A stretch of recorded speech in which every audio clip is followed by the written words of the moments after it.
I think there are millions of business models just by leveraging what already exists out there in the marketplace. So we are here with the Business Model Lab, and our goal really is to help people develop their ideas of business models that they can apply to the carbon removal space. And we'll do that by looking at technologies, whether they're novel technologies or existing technologies or businesses, even in sort of non-carbon removal markets. And we'll see how those might apply to carbon removal. And the goal here is hopefully by having these conversations, stimulating people's entrepreneurial minds, we can get a few folks a little bit further down the road in launching their business or developing the concept that will become their business. So thank you all for joining. We've got a really special guest. I'm very excited to have Tom Green from Project Vesta on today.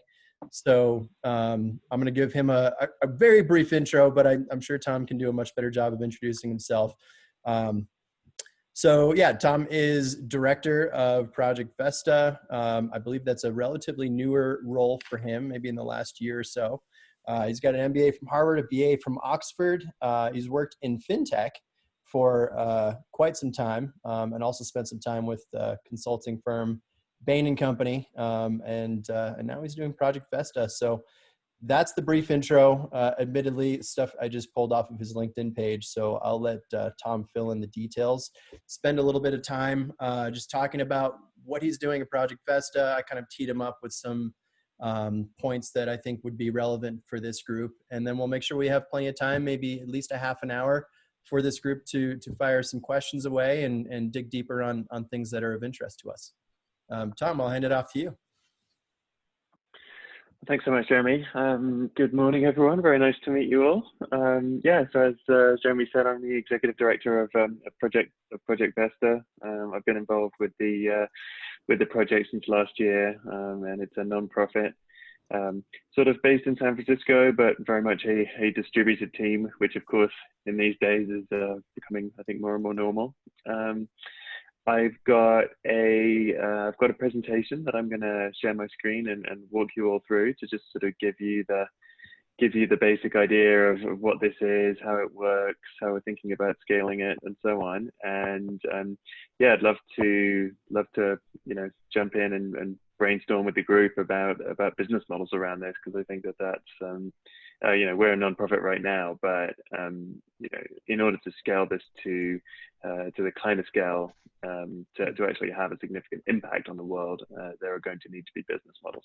So without further ado, let me share my screen and I can jump into this presentation. Tom, I just made you a co-host, so I think that enables you now to share your screen, but let me know if you have any issues. I think I can, yeah. Let's see. Can you see my screen? Yes. Good to go. We're good. Great. Okay. Let me just move this window around a little bit.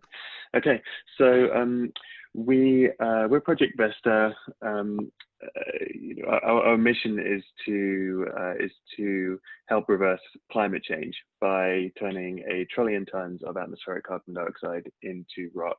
And I mean, of course, I'm living in California, probably some of you are as well, and just, you don't have to look much further than what's going on right now to realize the urgency of doing something about this. So certainly it's very, very timely. See if we can get this to work. So I'll be brief here because I'm sure everyone probably knows this, but emissions have been growing rapidly. If you look at what the IPCC's models say we need to do, we need to roughly halve net emissions by the end of this decade and get to net zero by mid-century. And we're very clearly not on track to do those things. And so what we need to do is remove tens of gigatons of carbon dioxide from the atmosphere by the end of this decade. And there is currently no clear path to doing that. There are no technologies that can scale to that level and do it reasonably economically. So we've really got a situation on our hands here. The good news is that nature actually has a way to capture carbon dioxide from the atmosphere. So for billions of years, this has been going on. When rain falls on volcanic rocks, like olivine, for example, and other volcanic rocks, it triggers a chemical reaction which removes carbon dioxide from the atmosphere. But specifically what it does is it shifts the equilibrium in solution from carbonic acid to bicarbonate. That bicarbonate is then used by marine calcifying organisms and ends up, when those organisms die, as ocean sediment and ultimately turns into limestone on the ocean floor. So that's fantastic news. We have this way, nature already has this way of capturing carbon dioxide and has captured trillions of tons that way. The problem is it happens over geological timescales. So the question then is, how do we speed that up? The answer is we have this elegant way to accelerate the natural process. So we take these olivine rocks, grind them down into sand, transport them to beaches, and there the wave action causes the particles to tumble against each other, breaking down and dissolving, which massively accelerates the natural process of capturing carbon dioxide from the atmosphere into the water and ultimately into limestone on the ocean floor. So here's how that works. We take olivine, which is a very abundant volcanic mineral. Primarily, it's magnesium silicate in a mineral called fosterite. We take that olivine, we take it to a beach, we create a green sand beach, mimicking the natural one. So that's a photograph of Papakalea on the Big Island of Hawaii, which is a natural green sand beach made of olivine. And so once we take the olivine to the beach, the wave energy, which of course is free, it really is the key to this. The mechanical action there tumbles the olivine, causing it to break down. So that's how it works. One of the things that got me really excited about this project when I started to learn about it was just the sheer scalability. So that first chart on the left-hand side shows you it's actually an incomplete list. Each of those red dots is an olivine reserve. There are actually many more than that in the world. So olivine is available throughout the world, and it's also relatively shallow in the Earth's crust. If we take that olivine to 2% of global shelf seas, we can capture 100% of human emissions. So there's enough olivine, there's enough coastline, and then finally the cost. It can be extremely cheap. We have a vision of getting it down to $10 a ton. I want to be very clear that's a long-term vision. We're not close to $10 a ton of carbon capture at this point. Nonetheless, we do think we can get there. So the scalability of this technique is something that we believe in very strongly. So just to double click a little bit in the cost there, when you look at other technologies such as direct air capture or industrial capture through solid sorbent, these are significantly more expensive than coastal enhanced weathering, which is what this technique is called. And so, we believe that we can actually capture carbon dioxide, as I mentioned, at about $10 a ton in the long term. Even at the moment, we're in the sort of low triple digits in terms of our initial deployments. So the other good thing about this is that it is permanent carbon capture. So just like unlike for example, afforestation, which don't get me wrong, I love trees. We should plant trees, but there are a lot of risks with that in terms of the permanence of carbon capture, and it's obviously important that we do capture carbon permanently. So Project Vesta, what are we actually doing in all of this?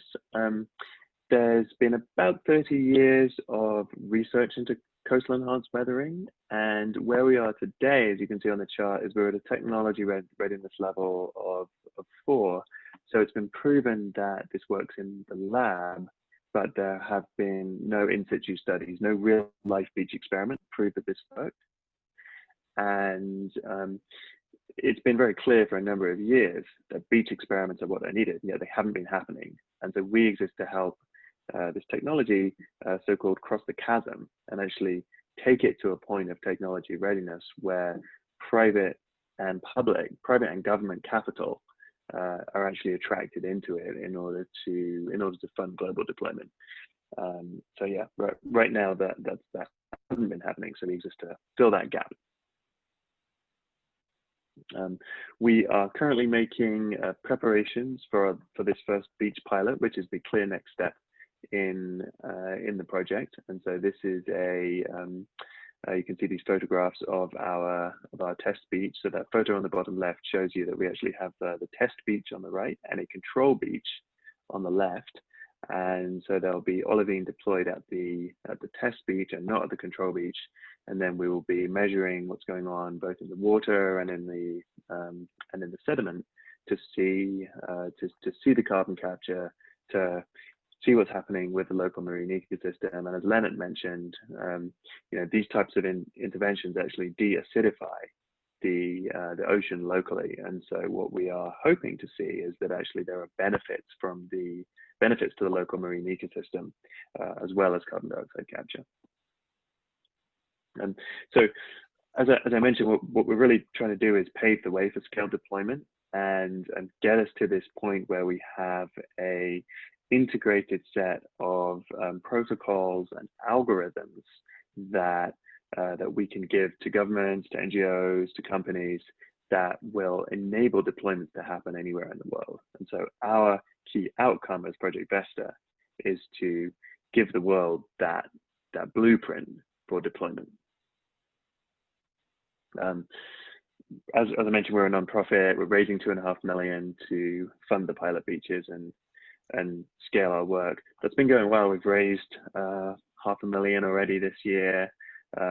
Stripe made a purchase. Stripe made the first purchase ever of negative emissions through coastal enhanced weathering, and we were one of 4 organizations that Stripe purchased from. And one thing to mention there is that the money from Stripe was actually a purchase of future negative emissions rather than a donation.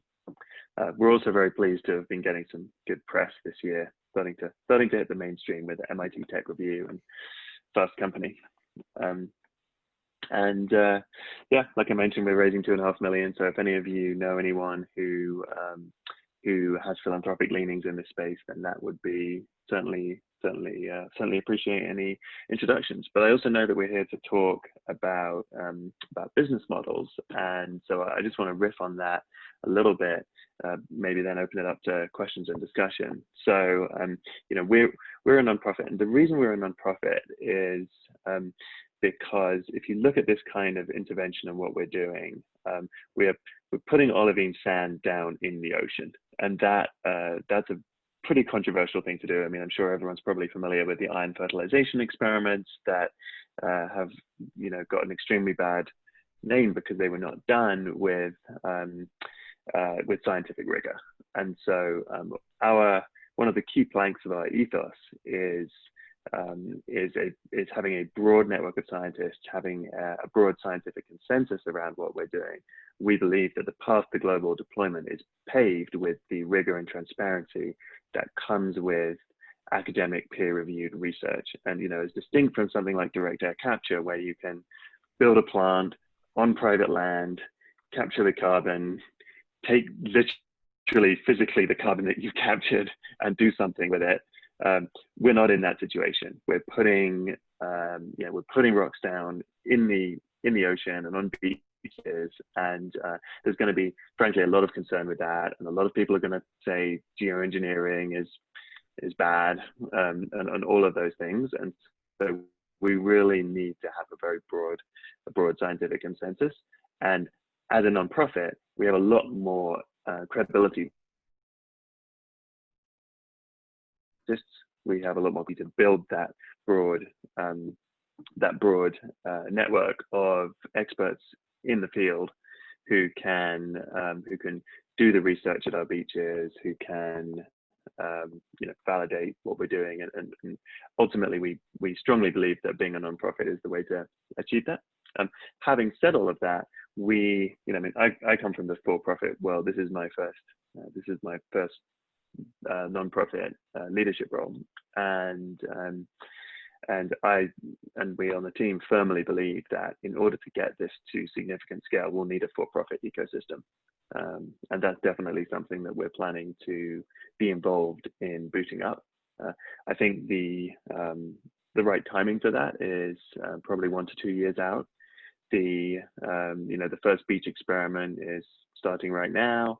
We'll probably have kind of peer-reviewed results on that, I would say, in about 2 years. I mean, that's how long this kind of science takes. And so, if people start companies around this now, then I think there's actually a lot of risk that coming out of the gate too early, jumping the gun before the science is demonstrated, is actually very risky, I think, for the creation of this ecosystem.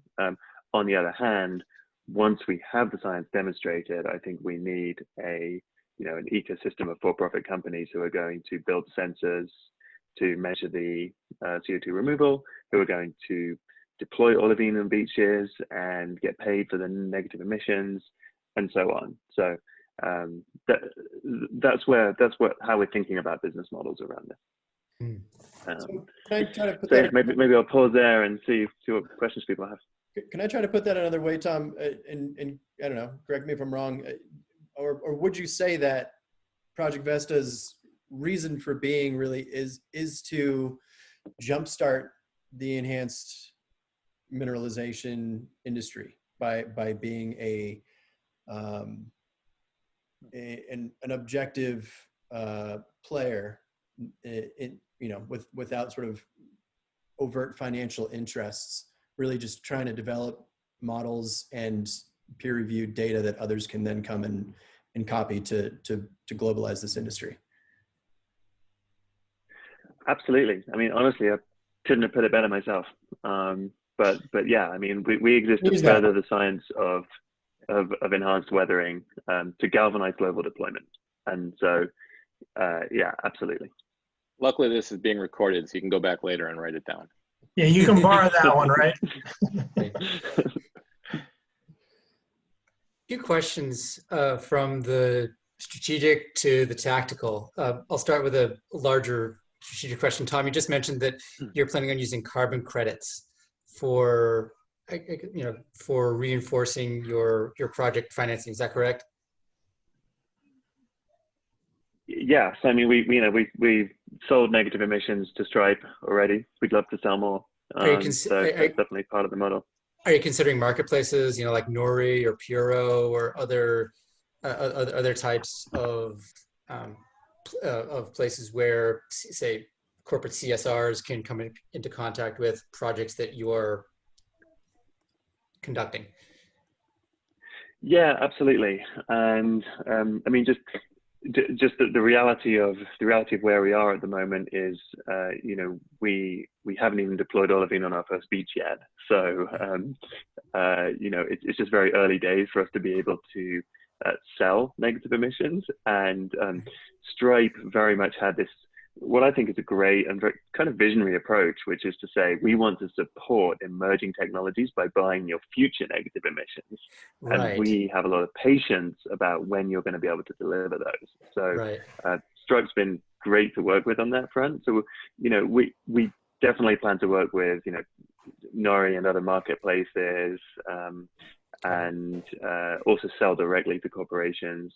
But at the moment we don't really have that much to sell, sure. So sure. We're not sort of aggressively pursuing that path yet, except for the few really bleeding edge adopters who would do an ex ante transaction rather than an ex post transaction. Okay, thanks. Yeah, exactly. So that whole aspect of what you just mentioned is one of the things I wanted to see if we could dive into a little bit deeper. There's two sides to this. One is, was there a financial incentive for Stripe to do this as a kind of future carbon credit purchase versus doing it just as a donation to the nonprofit, right? Because there's an aspect there of when we're all trying to sell ourselves to an investor, whether it's from give us the cash now or pre-buy something is what they're essentially doing. You got to understand it. What's the financial incentive from their side? So I'm curious if you understood it from their perspective. Yeah, I mean this approach very much came from them. So, they put an RFP out there saying we would like to pre-purchase negative emissions from emerging technologies. And the reason that they wanted to do it that way rather than as a donation was because they're interested, and they have a net zero goal, of which this is a part. But they very much wanted to not just give money, but also spur the creation of these industries. And so by making a purchase, they force us to come up with a price, for example, for what the emissions are worth. And they wanted to start spurring the creation of this market rather than just giving money. So it very much came from them. They wanted to be first down the path and have others follow. Absolutely, yeah, and they've definitely been leaders in this space from a corporate perspective. And Microsoft came out with their big announcement about net zero after Stripe did, for example. So I think they've definitely been having an influence. Do you feel that there was also a little bit of them forcing the issue with you to make sure you had all your financial numbers kind of ironed out? I mean, I think that I think for them it's sort of all wrapped up together. This concept of when we make a purchase, we help to create the market and spur the ecosystem. And so I guess in a way, yes, they wanted to, I think they wanted to have that. Maybe for them, as they designed this process, they felt there would be more accountability involved, right? Because if they just give money to a nonprofit, then that's just money they've donated, but if they buy something, then they know that they're going to maintain a relationship with us as we give them updates on how it's going, and as we give them updates on how much of those negative emissions we've delivered over time. So I think it creates more of an ongoing relationship too. Tom, I'm sure that there are some things about the relationship and the nature of the future offtake contract with Stripe that you can't disclose, but I'm just sort of curious mechanically how that. I actually get a kick out of trying to imagine lawyers developing a contract for coupons for future negative emissions that haven't yet been delivered at a price that is yet to be determined. But I'm just wondering, are there, at least can you tell us, are there sort of parameters, like the price will be between certain goalposts, and is there a time period in which those will be delivered, or else the contract becomes invalid? I guess I'm kind of wanting to dive into a bit of the nitty gritty of how that works. Yeah, it's actually simpler than you think, and a lot of this is public, so I can share. The price is $75 a ton that we are charging them, and to be completely frank, we came up with that price based on some understanding of what it's going to cost us to deliver those. But the reality is it's actually going to cost us more than that, but it's okay. We're a nonprofit and we're partially funded by donations. So, that price is at the current scale for the next couple of years, that price is actually unrealistic, but we also will be delivering negative emissions at that all-in cost within the next few years. We have a specific time frame for delivering those negative emissions through 2023. So basically it's actually a relatively simple contract where we have to deliver those negative emissions within that time frame, and they've already paid us for them at that price. Mm-hmm. We keep them updated regularly on our progress. And to be clear, the carbon would be drawn down officially by 2023. Correct. Rather than the project. I have a couple questions. You mentioned, Tom, about an interest to talk business models. In one of your pictures, you showed a guy kind of standing on a beach, I don't know, hand dropping Olivine. I'm not sure what he was doing, but when you think about your deployment mechanisms, can you walk through that a little bit? And if you're thinking about business models and creating an ecosystem of people that you can sell to, figuring out a way to automatically deploy or optimally deploy is something that folks are going to want to know. So that should be part of whatever package you're putting together. So I'd love to hear more about that. Sure. Yeah. So the picture you saw was not somebody dropping olivine on the beach. It kind of looked that way. You might want to rethink that picture. Yeah, thank you. Yeah, well, maybe it's okay, but yeah, it's somebody taking samples actually at our pilot beach, because and by the way, just to sort of just to mention something around that, at our pilot beach, what we're doing is taking samples for a fairly significant period before we put olivine down on the beach. Then we'll put olivine down on the beach, and then we continue to sample and we see what changes. Plus, we have our control beach without any intervention, so we'll be able to really sort of do a good comparison and see what's going on. So that's a sampling photo. The plan for scale deployment is self-unloading bulk carriers. So the olivine will be taken from mines and quarries by truck or rail to ports.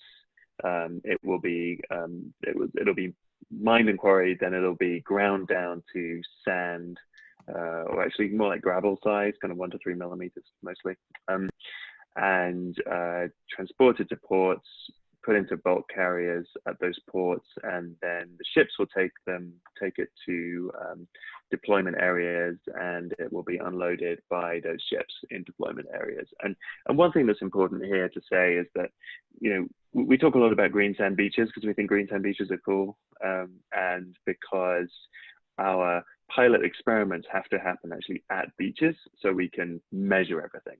But when we get to scale deployment, we're actually talking about unloading tens of thousands of tons of olivine into coastal shelf sea areas directly from the sea. So that's how it works.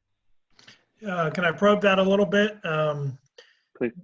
That helps clarify the supply side of how the olivine gets to the beach. Once it gets to the beach, how is it deployed? Do you just drive trucks up on the sand and then dump them and drag them along? I mean, I lived in Florida for a while, and they had to replenish the sand all the time, and that's how they did it. They just drove trucks onto the beach and just dropped it, and there you go. I mean, is there a more thoughtful process you guys go through, or is it pretty much that's it? You dump olivine on the beach and truck along until it's empty, and then load another truck? Yeah, and you're talking about the so-called beach nourishment activities to combat erosion. And by the way, we think beach nourishment using olivine could be a great sort of win-win, right? Because if you need to put sand down anyway, why not put sand down that's going to capture carbon dioxide at the same time? I can tell you from experience living in Florida for 10 years on the Gulf Coast, they're having to replenish their sand beaches all the time, and especially with rising sea levels, it erodes further. So yeah, I mean, there's a guaranteed market for you. Yeah, exactly.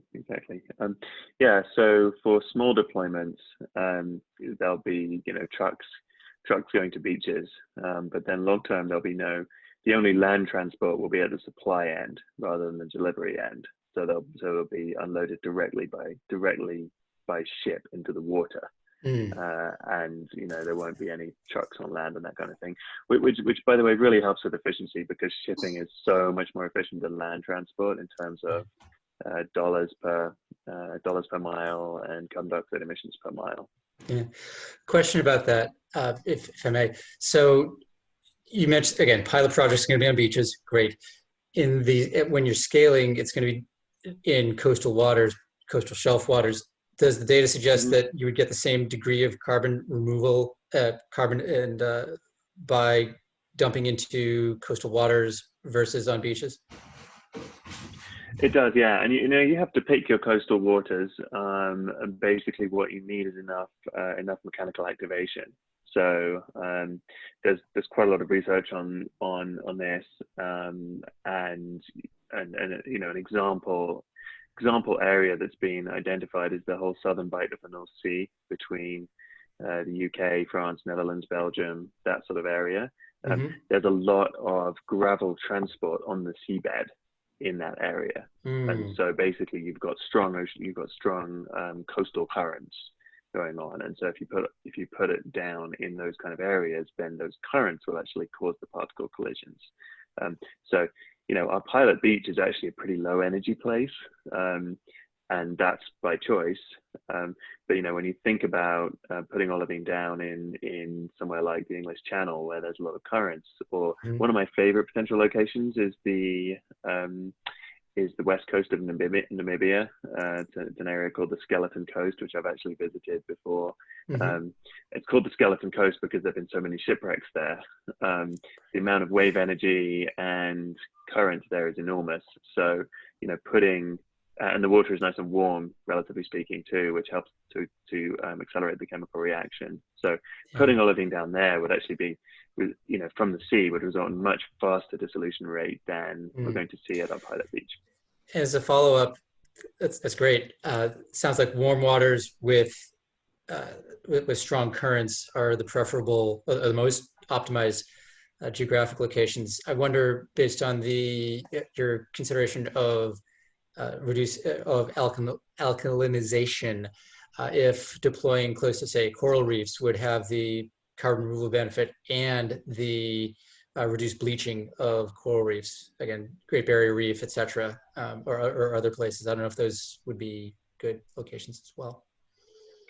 Yeah, potentially, yeah. And of course, bleaching is a combination of ocean acidification and warming, and it's hard to separate the two effects. But nonetheless, I think tropical waters near coral reefs are a great place. I mean, the other thing where a lot of people are quite excited about the ocean alkalinization co-benefit is aquaculture. So, we've spoken with oyster hatcheries in Oregon and that kind of thing, where they're experiencing huge die-offs because of ocean acidification. And so, once this is demonstrated, the idea of using olivine to capture CO2 at sites where there's going to be that very specific co-benefit, particularly when it comes to shellfish.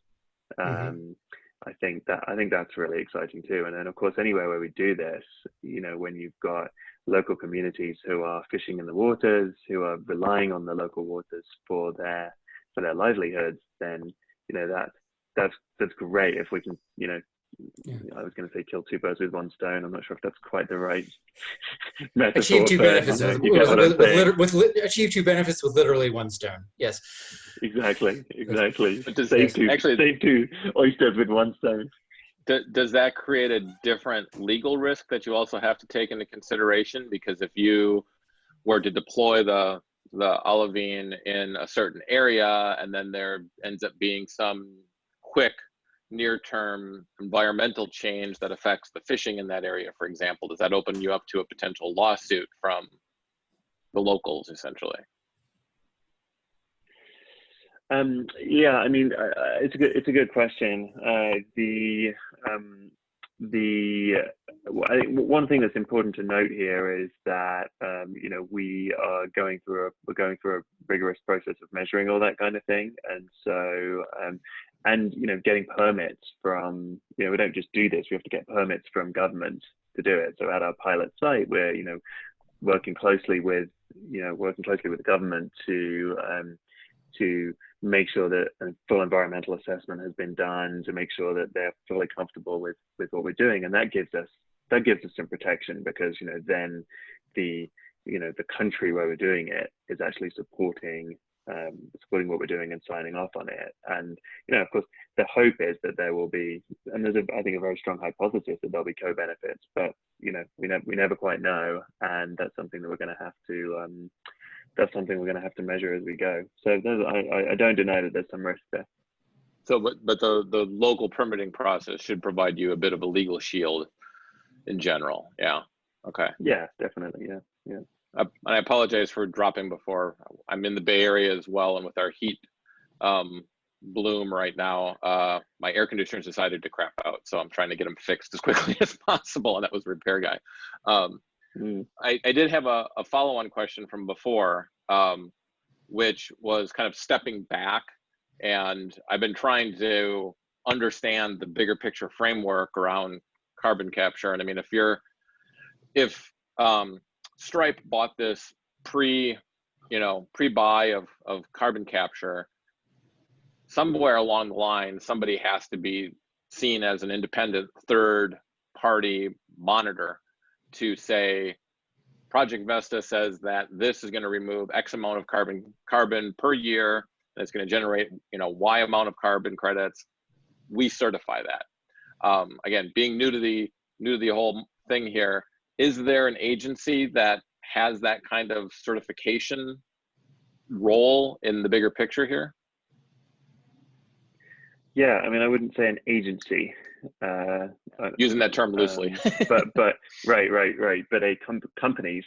So yeah, there are companies like Vera, Gold Standard, and there's a number of them that basically audit negative emissions, so there's an industry around that exists already, and of course our negative emissions have not been audited yet because they don't exist yet, but you know, we certainly plan to make sure that we have a mechanism for independent certification that our negative emissions are real.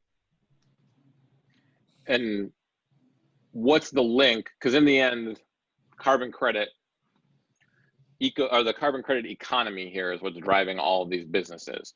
So what's the link between the carbon credit the carbon credit regulations that create that economy and those audit firms? Well, I mean, the carbon credit regulations really don't create the economy yet, at least not in the US, unfortunately. But you know, I mean, Stripe's purchase of negative emissions is entirely voluntary, right? They're doing this. Right. They're doing this because they think it's the right thing to do, which of course it is. And you know, other companies are doing that too. And you know, you do have some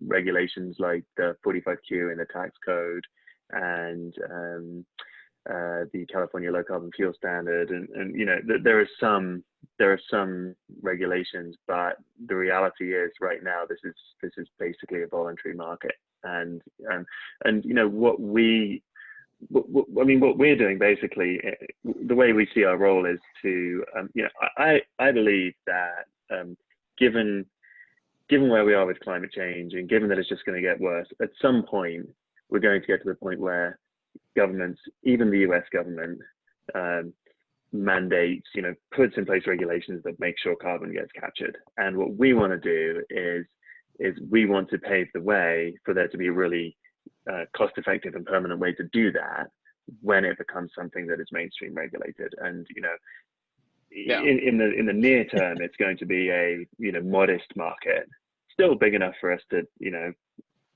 sell some significant amount of carbon credits. But I think in the long term, you know, it's going to be hundreds of billions.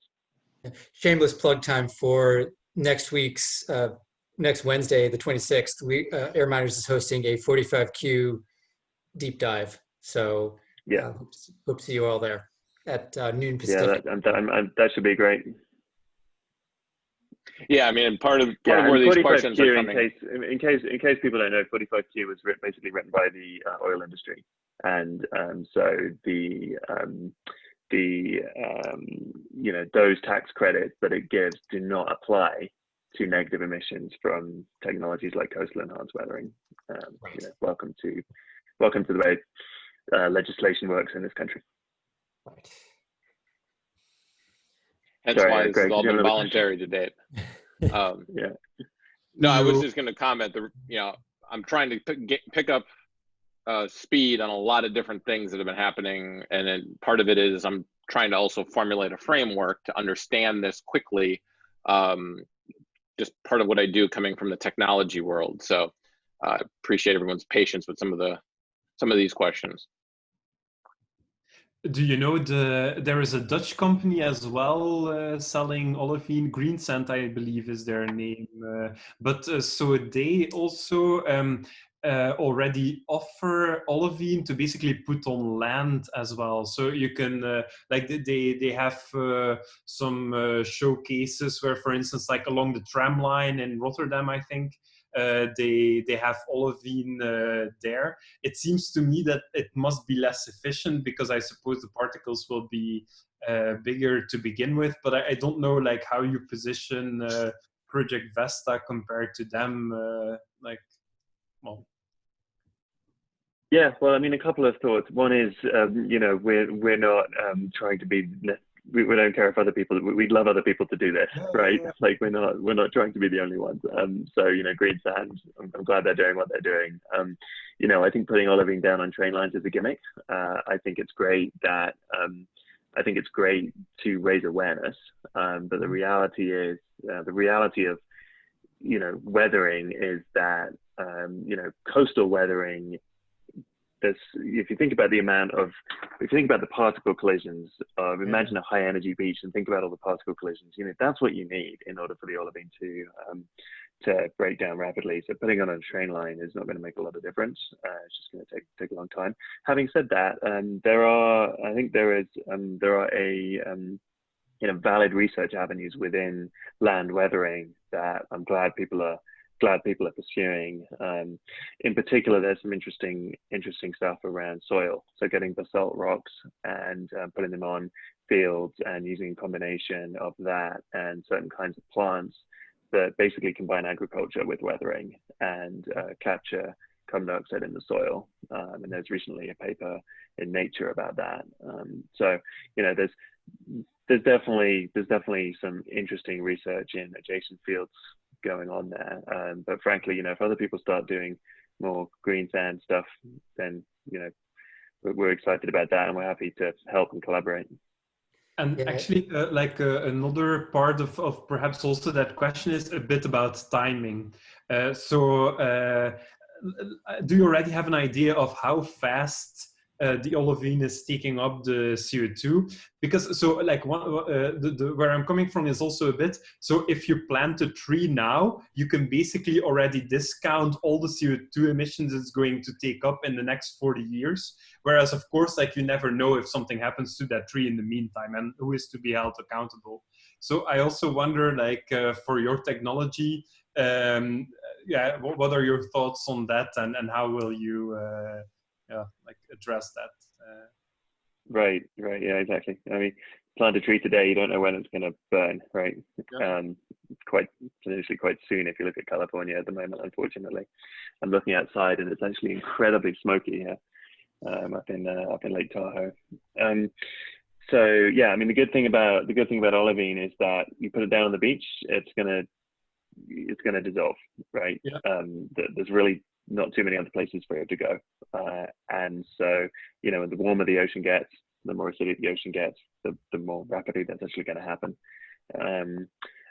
You know, we don't know exactly how long it's going to take yet, and it's going to depend on the particle size, it's going to depend on the wave energy and the temperature of the water and a number of other factors. And that's one of the things that we're working on developing, is this model that actually enables you to input all those factors, and then it'll spit out the weathering rate. But we're looking at a handful of years for most of the olivine to dissolve. Yeah.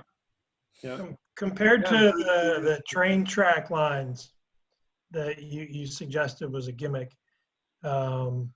is your process exponentially better than just dropping it on train tracks, or do you have a metric there?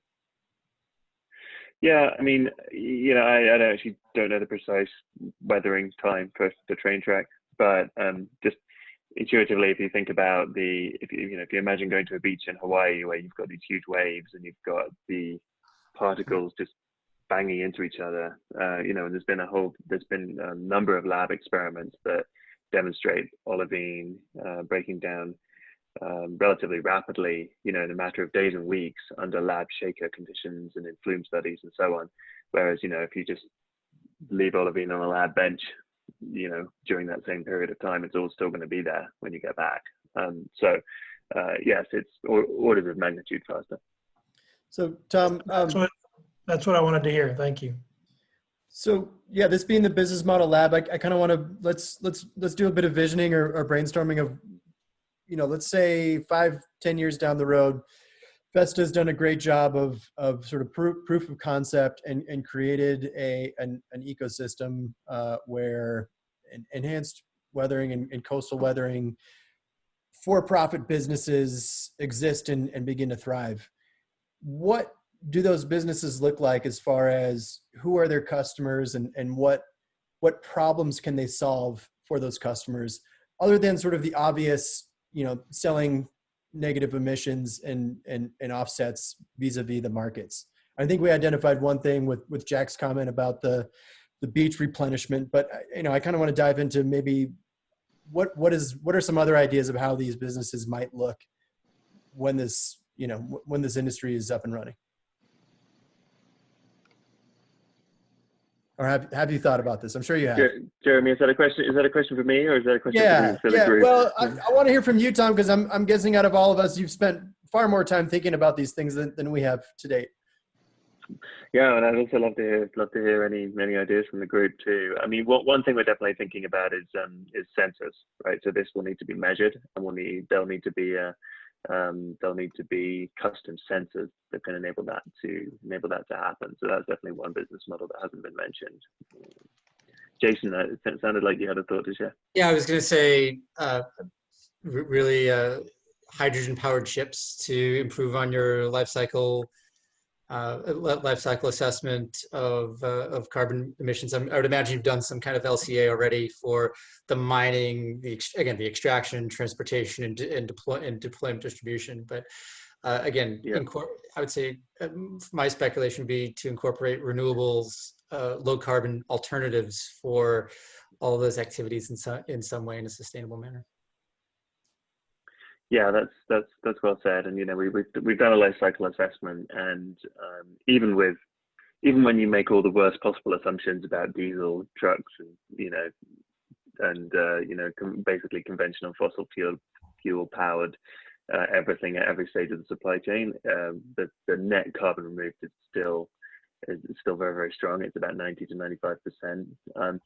But nonetheless, there could definitely be an ecosystem there. And another thing related to that is ecological mining, right? I mean, mining doesn't have the best reputation for being an environmentally sensitive activity, and there are ways to do it there. There are ways to, for example, after you've made a quarry, to actually restore the land in a way that is actually better than when you started, because it provides a haven for successional species that need disturbed land. And there's not that much disturbed land these days, because it's all either built on or farmed or forest. So there could be business models there too, around ecological mining or quarrying. Are you seeing Project Vesta here in the longer term defining this whole ecosystem of businesses, since you are a nonprofit? I mean, I think there's sort of a couple of different ways to answer that question. One is just to say I don't know, to be honest. I mean, right now we're focused on the science of enhanced weathering, and our mission is to galvanize global deployment, and we'll do whatever serves that mission best. And so if that means becoming the sort of auditor of negative emissions, we stop delivering the negative emissions and we become the auditor. That could be one way. But yeah, we're certainly very interested in making sure the ecosystem exists. And so we'll do whatever it makes most sense to do to create that ecosystem. Yeah, because when I look at this, stepping back on any one of the solutions that are out there of how we take carbon out of the atmosphere, in the end, I see them all interconnected into the same similar buckets, where you've got, carbon being taken out one of multiple ways. What happens with that carbon once it's taken out? But from your perspective, and then I see there's like a monitoring and auditing umbrella over all of this to tie it all together. But from your perspective, you've got to find this mineral, you've got to transport this mineral, you've got a place to put it. All of that can kind of come together, and you still have the umbrella piece where, how do you monitor it? How do you really know how much is being taken out of it? So yeah, I can see that you have the ability of going to places where this mineral is produced potentially as waste and providing that green value to them from a marketing perspective. And then you've got all kinds of places where you may not have as high a capture rate because it's on a beach and it's maybe not as aggressively mixed, but there can be value there to a number of hotel chains that have beaches in front of them, and they can, have the green value there from a marketing perspective, which helps raise awareness of this problem, helps raise awareness of your solution. And then you've got the larger deployments, like you said, where you're putting it on the seafloor to capture it more aggressively. So, but seeing that big picture, I think, is also key to anybody who wants to get involved and understand. It's a complex problem that the hardest part of it is making that complex problem look simple, or simply understand it, right? Yeah, agreed. You know, I think you know, just thinking about the future of Project Vesta, I don't see us becoming a, you know, multi-billion-dollar olivine sourcing and, you know, logistics and deployment organization. I think that, you know, we exist to deliver that protocol and model to the world, and there'll be for-profit companies that will start probably about 24 months from now, would be my guess, that will start to form that ecosystem. Right. But I guess my point is, have you taken a crack at just kind of painting the picture of what that ecosystem looks like, so that because that education part is, I guess, part of what I would expect the nonprofit to be doing as well, right? Yeah, I think that's a great point. I mean, so yes and no. I mean, I think we have a sense for what that ecosystem looks like in terms of, you know, the different players in it. We haven't begun yet to draw that out for people and communicate it. But yeah, I mean, I think you basically have, you know, the pillars that you need are, you need the science, you need the advocacy to advocate for policy, you need the logistics, you need the sensing, you need the auditing, and maybe I'm missing, oh yeah, and then you need the marketplaces like Nori, right? So I think those are the key components of the ecosystem. In the short term, you guys are selling credits to generate a revenue. In the longer term, as you see this ecosystem emerging, do you see yourselves stepping away from selling credits directly and maybe having a middle entity perform that role to manage all the different markets and then get your credits out to those and allocate those? I mean, just thinking business models, it seems like if you want to be a nonprofit to provide education and sign up other people to then go implement your vision, you do the same thing with the credits at some point. Just thinking out loud. Yeah, I see us getting out of the selling credits game once the ecosystem starts to emerge and private companies sell them, and then Project Vesta can focus on, you know, focus on the, you know, the science and the policy advocacy and that kind of stuff. And right now we're selling credits because we're the only people, you know, or maybe not the only, but certainly one of the only players, you know, kind of able to deliver on those credits. But yeah, I'm definitely looking for others to do that eventually. But as I mentioned earlier, kind of like it will be too soon for, you know, a series of startups to start doing that, because there's no scientific basis for that's demonstrated that it's actually a good idea to do it, and we really need to prove that first. Otherwise, it's going to get a bad name, and the ecosystem can never exist. Yeah, I suspect you guys will be selling credits for a little while, certainly. I think the next couple of years probably, before the ecosystem really starts to emerge.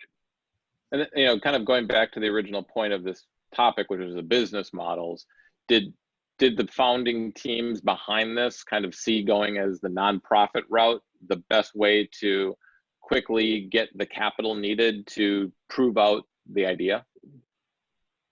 Yeah, I mean, basically the idea was a nonprofit will have the scientific credibility to do this, and a for-profit risks, you know, alienating scientists because they suspect the motive. And that's fundamentally the reason.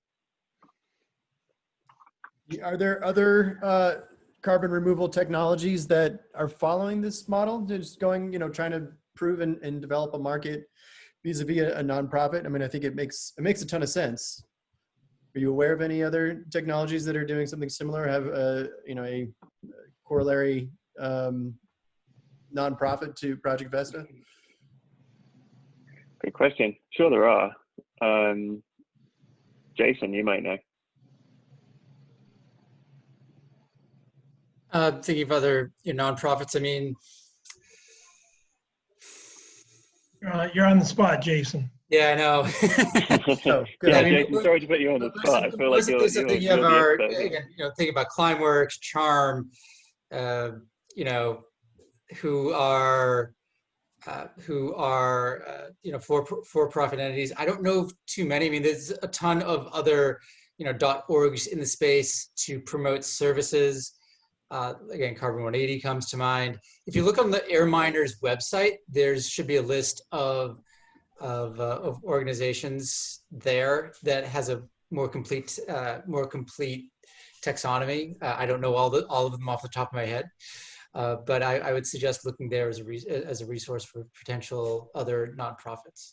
Thanks, Jason. Airminers.org. Yeah. Actually, Airminers is the .org, and we remove credit from all of our events. So there you go. Yeah, and I guess if you look at something like Project Drawdown's website, then there's probably some examples on there as well. Yeah. But yeah, Air Miners is a great place to look. Yeah. Guys, I apologize. I have to jump. I have a call. I have to jump to my next call. But Thanks, Tom. Actually, Tom, we really appreciate you. Appreciate your time. This is fascinating. We'll have a recording of this. If you have any interest, just shoot me an email and I can get you a recording of the conversation. And yeah, thank you again for joining. I thought it was really helpful and great conversation today. So appreciate your time. yeah, my pleasure. Jason, go ahead. Ecosia, the web browser, that is a certified B Corporation out of Germany that plants trees for web searching. So sorry about that. That's the. Oh, cool. Yeah. Great example. Yeah, and thank you all very much. Really appreciate it. ProjectVesta.org, and like I mentioned at the beginning, if you know of any philanthropists in the space, then definitely point them in my direction. We certainly will. Thanks, Tom. Thanks, Tom. Appreciate it. Thanks a lot. Bye. All right, guys, and I've got to jump too. If anyone would like to stay on the line, I can flip the host privileges over to someone else and step away. Otherwise, we will conclude for the day today. Okay, have a good day. Thanks to you Bye. guys. Thanks Good, everyone thank for you. joining. Good to see you all. Yeah. We'll see you in the Slack channel. And we're done.